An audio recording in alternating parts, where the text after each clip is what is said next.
I'm Nick Haywood from Razer, and you're watching NerdStar, and with me is Doerk, and we're over on the Razer booth here at IFA 2017, and I'm going to talk Doerk, once I finish talking, I'm going to talk Doerk through some of our new products that we're showing here at the show for the first time.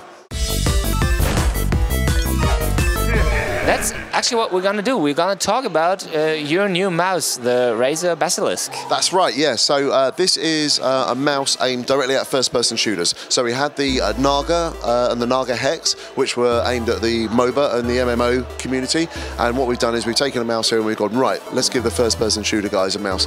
So it's got several cool features which are ideal for these type of games. First off, you've got a nice little wing on the side of the mouse here, so you can rest your thumb when you're actually using it. Okay. And then it's a very high DPI, so it's a 16,000 DPI sensor. That's the native DPI as well. It's not interpolated from 8,000. We know that people don't need DPI that insanely high, but it's there if you want it. It's also using a 5G optical sensor, and the tracking on this, it will work up to 450 inches per second, which I think is something like 55 kilometers or something. So you'd have to basically be throwing your mouse across the room, and it's still going to be tracking accurately.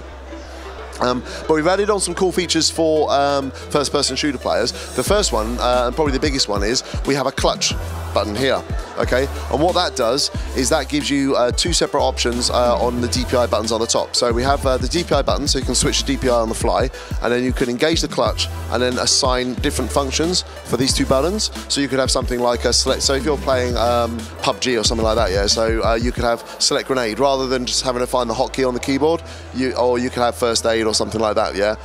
So it makes it much handier. Or you could just set this to push to talk or something, you know, so you can keep in contact with your teammates. And if you don't like that large button that we've got there, it's magnetically attached, so it just lifts off, and then we have a slightly smaller one, which you can just pop on, and there you go. That's in there. Or if you don't want to use it at all, we actually have a rubber insert as well, which you can just push in, and then you just got back to a normal mouse without a clutch. But I'm going to put this one on because I like the large one. So yeah, go really easily attached. A few other cool features on the mouse. It supports Razer Synapse 3 Beta, which means that you can then store profiles. So once you've got your mouse set up, the DPI you like, you've got it set up with the buttons doing whatever function. So the extra side buttons here could be doing I don't know, crouch or go prone or something like that, or pulling down your spell bar in Warcraft or something. You can save all of that within Synapse and then upload that onto the mouse itself, and then you can select which profile. Up to 4 different profiles can be saved on the mouse, which means that if you go somewhere, go around a friend's house to play, or you go to a LAN, you don't have to go through all the rigmarole of setting your mouse up all over again. It's already done for you when you plug it in. You just pick your profile. And then last cool feature on the mouse. Will it work with other mouses? Other mice? No, because the storage is actually on board on this mouse itself. So it will work on other PCs. So you can just, once you've got the profile on here, you can just go plug it into another PC, and then the profiles are color coded. So you've got the 4 different colours. It's not set up on this machine yet, but basically you can then go, oh, do you want the blue, green or the red profile, and then that's set for you, okay, without having to install any of our software or anything, which is very cool. And the last thing we've got on it is we have an adjustable scroll wheel. So at the minute, it's basically, there's a little wheel underneath here, okay, and I'm just going to push that all the way to the negative there, and what you get is a nice sort of like stiff, so you can hear that clicking. If I bring it up, you can hear that clicking away like that, okay?